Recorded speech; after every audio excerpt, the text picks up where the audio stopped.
Everybody asking how we doing, say we good. Don't need no one to tell me how to live just like they would. Assalamualaikum warahmatullahi wabarakatuh.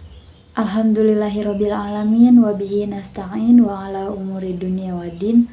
Wassalatu wassalamu ala asyrofil anbiya'i wal mursalin wa ala alihi wa ashabihi wa man tabi'ahum bi ihsanin ila yaumil qiyamah. Yang saya hormati Ibu Haja Debibik Nabilatul Fauziah LCMA. Di sini saya akan menjelaskan mengenai hadis tentang kepemimpinan wanita dalam perspektif hadis. Everybody asking how we doing.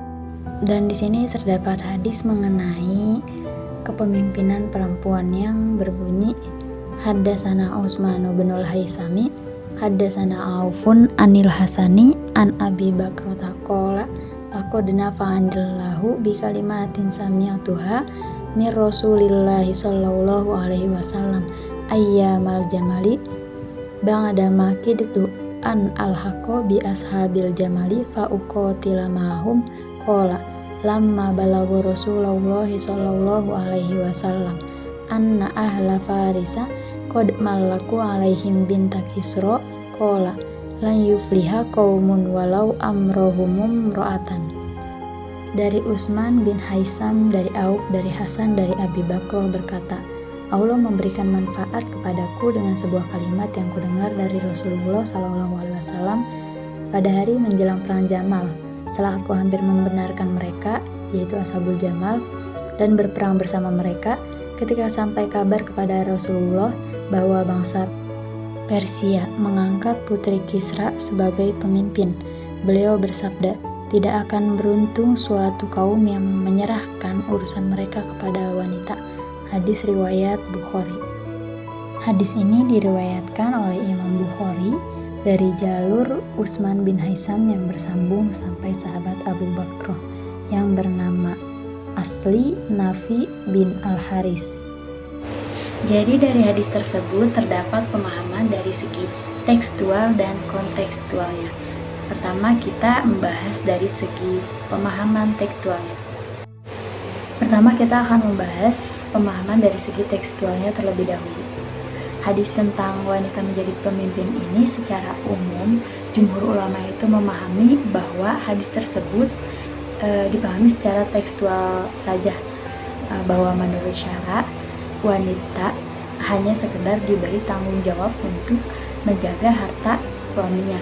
Maka dari itu hadis tersebut jika kita lihat hanya pada pemahaman tekstual saja, itu sangat jelas bahwa larangan keras bagi kepemimpinan wanita dalam urusan umum.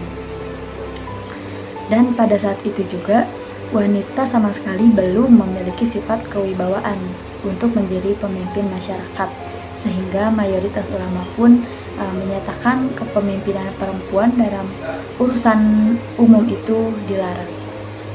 Itulah pemahaman dari segi tekstual dan kontekstualnya, dan dapat kita pahami bahwa hadis tentang kepemimpinan wanita itu diperbolehkan saja, karena apabila kita melihat pada konteks kekinian yang semakin berkembangnya zaman, bahkan juga wanita banyak juga yang telah menjadi pemimpin. Jadi setiap hadis kita tidak selalu memahaminya itu secara tekstual saja. Kita perlu memahaminya dengan dari segi kontekstualnya, dengan menghubungkan pada kehidupan yang terus berprogresif seiring dengan berjalannya waktu. Everybody asking how we doing, say we good. Dan adapun perbedaan pendapat para ulama mengenai hadis kepemimpinan wanita tersebut, ada dari segi klasik dan kontemporer. Yang pertama kita membahas dari segi klasik atau terdahulu. Menurut Imam Ahmad bin Hanbal, Imam Malik dan Imam Syafi'i, mayoritas mereka mengatakan bahwa perempuan itu tidak boleh menjadi pemimpin walaupun dalam lingkungan yang kecil maupun yang terbatas maupun yang besar. Alasannya karena walau bagaimanapun kepemimpinan dalam lingkungan yang kecil dan terbatas itu sama saja. Namun menurut Imam Abu Hanifah menurutnya bahwa perempuan itu diperbolehkan menjadi qadhi atau hakim, namun tidak boleh menjadi hakim atau qadhi dalam perkara pidana. Selanjutnya kita akan membahas mengenai ulama kontemporer atau ulama pada zaman saat ini, yaitu Ali Jum'ah Muhammad Abdul Wahab. Ia adalah mufti Mesir, termasuk di antara ulama yang berpengaruh yang membolehkan wanita menjadi kepala negara dan jabatan tinggi apapun seperti hakim, menteri, anggota DPR dan lainnya.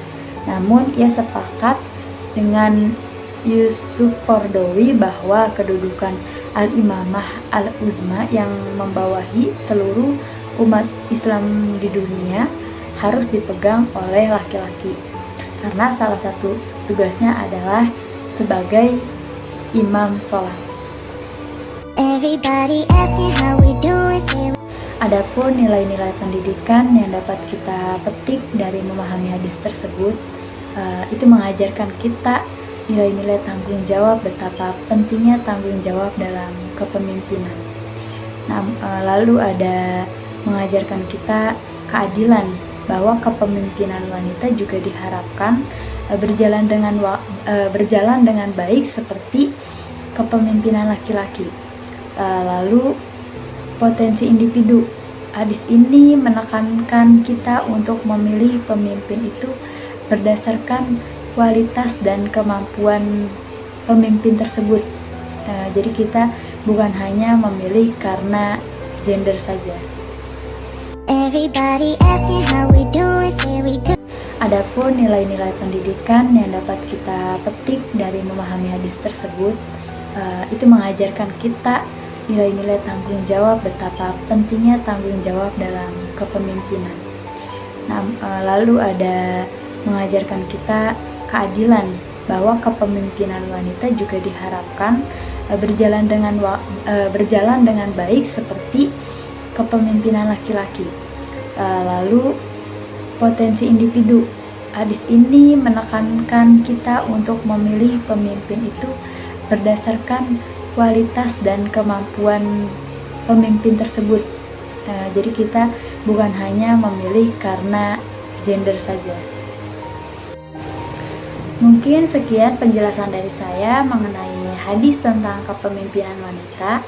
Terima kasih. Assalamualaikum warahmatullahi wabarakatuh. Thanks for watching.